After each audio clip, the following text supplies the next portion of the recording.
Knockout tournament के fixtures को कैसे बनाते हैं।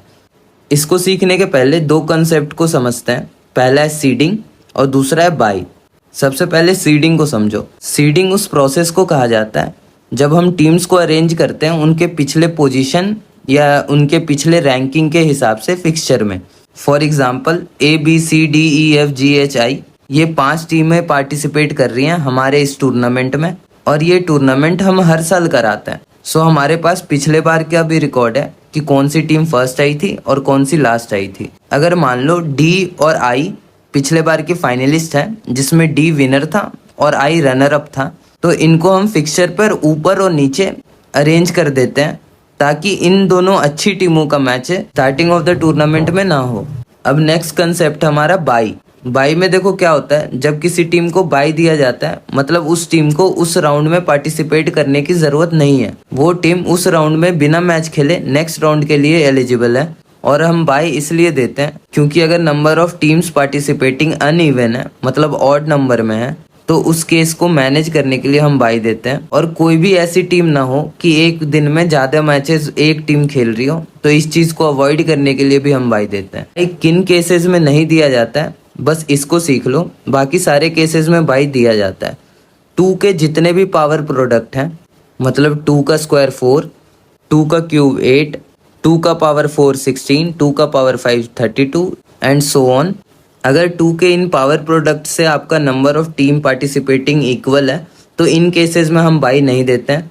बाकी रेस्ट सारे केसेस में हम बाई का यूज़ करते हैं।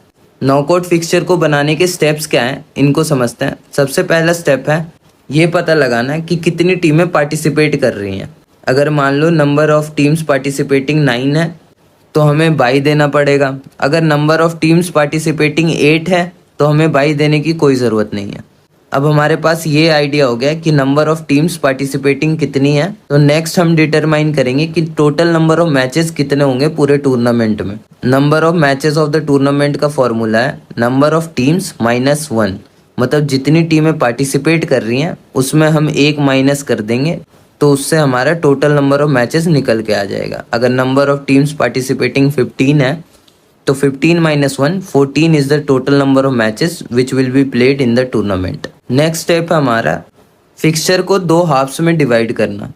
पहला होगा अपर हाफ, दूसरा होगा लोअर हाफ। अगर number of teams participating even है तो उस टोटल नंबर ऑफ टीम को बाई 2 डिवाइड कर देंगे तो number of teams in upper half और number of teams in lower half आ जाएगा हमारे पास और दोनों इक्वल होगा। और अगर number of teams participating uneven है मतलब ऑड नंबर है, फॉर एग्जांपल अगर 15 टीम्स आर पार्टिसिपेटिंग तो number of teams in upper half will be total number of teams plus 1 divided by 2, मतलब 15 plus 1 16 and 16 divided by 2 is equal to 8। 8 टीमें हमारी upper half में होंगी और number of teams in lower half will be 15 minus 1 by 2, मतलब 14 by 2 is equal to 7। 7 teams हमारी lower half में होंगी।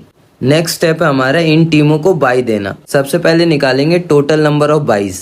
टोटल नंबर ऑफ बाईज निकालने का फॉर्मूला है हमारी टोटल नंबर ऑफ टीम से नेक्स्ट बड़ा 2 का पावर प्रोडक्ट में टोटल नंबर ऑफ टीम्स को माइनस करना है। फॉर एग्जाम्पल अगर 15 टीमें पार्टिसिपेट कर रही हैं तो 15 से बड़ा 2 का पावर प्रोडक्ट नेक्स्ट कौन सा होगा।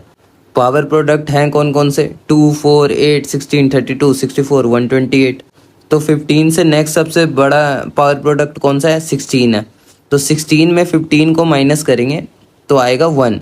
तो इस केस में हम एक ही बाई देंगे। दोबारा किसी और एग्जांपल से समझ लो इसको। अगर मान लो total number of teams participating 27 है तो 27 से नेक्स्ट बड़ा पावर प्रोडक्ट कौन सा है, तो 32 है क्योंकि 16 तो 27 से छोटा है। तो टोटल नंबर ऑफ बाईज इस केस में निकालने के लिए हम 32 में 27 को माइनस करेंगे जिससे कि टोटल नंबर ऑफ बाईज हमारे पास टोटल कितने होंगे 5। और अगर ये नंबर ऑफ बाईज इवन है तो हम इन बाईज को अपर हाफ और लोअर हाफ में इक्वली डिस्ट्रीब्यूट कर सकते हैं। पर अगर मान लो टोटल नंबर ऑफ बाईज आपका ऑड आ रहा है, फॉर एग्जाम्पल 5 बाईज है आपके पास, तो इनको डिस्ट्रीब्यूट करने के लिए फॉर्मूला है अपर हाफ के लिए हमारे पास टोटल जितने बाईज हैं उसमें 1 माइनस करेंगे और उसको 2 से डिवाइड करेंगे। मतलब अगर हमारे पास 5 बाईज हैं तो 5 में 1 माइनस करेंगे 4 एंड 4 को 2 से डिवाइड करेंगे तो टोटल आता है हमारे पास 2। तो number of byes in upper half will be 2। And similarly lower half के लिए जो टोटल नंबर ऑफ बाइज है हमारे पास 5, उसमें +1 करेंगे विच इज़ इक्वल टू 6 और उसको 2 से डिवाइड करेंगे विच गिव्स 3। तो total number of byes in lower half will be 3। ये हमने निकाल लिया कि टोटल कितने बाइज होंगे पूरे फिक्सचर में, और इन बाइज को अपर हाफ और लोअर हाफ की टीमों में भी डिवाइड कर दिया। पर इन बाइज को फिक्सचर पे देंगे कैसे? बाई की अलॉटमेंट हम हमेशा लोअर हाफ से स्टार्ट करते हैं। सबसे पहले लोअर हाफ की सबसे लास्ट टीम को सबसे पहला बाई देते हैं, इसके बाद अपर हाफ की सबसे फर्स्ट टीम को, फिर again back to lower half की जो सबसे फर्स्ट टीम है उसको थर्ड बाई, फिर again back to upper half की जो सबसे लास्ट टीम है उसको फोर्थ बाई, फिर पांचवा बाई हम देते हैं लोअर हाफ की सबसे सेकेंड लास्ट टीम को। इस मैनर में हम बाइज को डिस्ट्रीब्यूट करते हैं पूरे फिक्सचर में। अगर आपके पास ज़्यादा बाइज हैं तो सिमिलर फैशन में हम बाइज को डिस्ट्रीब्यूट करेंगे। मैं एग्जाम्पल के लिए आपको 2 पिक्चर्स बनाकर दिखाता हूँ। एक एग्जाम्पल में हम odd number of teams participating लेंगे और दूसरे में इवन। सबसे पहले even number of teams participating कर लेते हैं।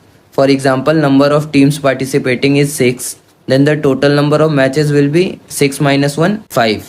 Then we will divide this fixture into 2 halves, upper half and lower half। क्योंकि हमारी टीम्स पार्टिसिपेटिंग इवन है तो इक्वली डिस्ट्रीब्यूट करेंगे हम टीमों को अपर हाफ में भी और लोअर हाफ में भी।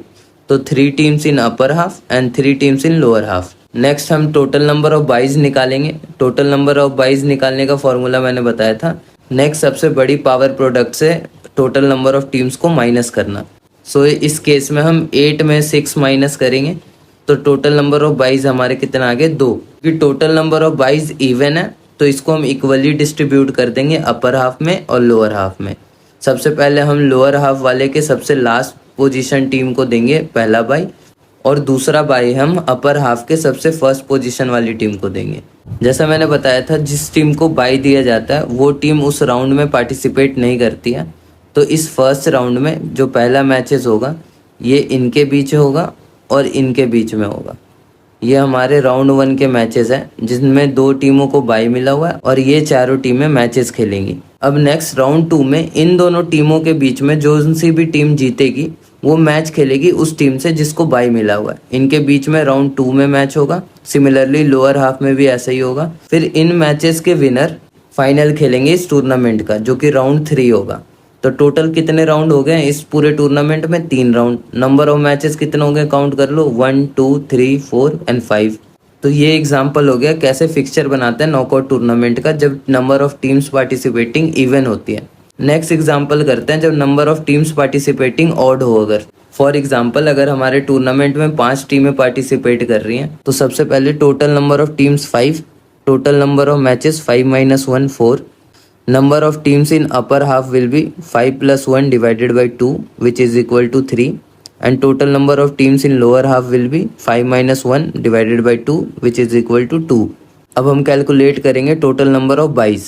5 से बड़ा अगेन हमारा 2 का सबसे बड़ा पावर प्रोडक्ट है 8। सो हम 8 में माइनस करेंगे total number of teams 8 - 5 which will give total number of byes is equal to 3। क्योंकि अब ये total number of byes odd है तो इनको हम डिवाइड करेंगे अपर हाफ में भी और लोअर हाफ में। अपर हाफ में टोटल नंबर ऑफ बाइज हो जाएंगे 3 - 1 by 2 which is equal to 1 bye in upper half, and number of byes in lower half will be 3 + 1 divided by 2 which is equal to 2 byes in lower half. मतलब upper half में 1 by and lower half में 2 byes. इन buys को हम उसी fashion में arrange करेंगे। सबसे पहले लोअर हाफ के सबसे नीचे वाली टीम को पहला बाई देंगे, फिर अपर हाफ के सबसे ऊपर वाली टीम को दूसरा बाई, फिर अपने लोअर हाफ में सबसे ऊपर वाली टीम को लास्ट बाई देंगे। अब जिन टीमों पे बाइज नहीं है उनका मैच कराएंगे हम राउंड 1 में। नेक्स्ट राउंड में हम ये मैचेस कराएंगे। फिर फाइनल राउंड में हमारा फाइनल मैच होगा जो इनके बीच में होगा। इसमें भी हमारे टोटल कितने राउंड्स हैं? टोटल 3 राउंड्स हैं इस टूर्नामेंट के फिक्सचर में भी। अब इस फिक्सचर में हम ये भी मेंशन करते हैं कि ये मैचेस कब होंगे, मतलब date and time of the matches and the venue of the matches, तब जाकर हमारा फिक्सचर कंप्लीट होता है।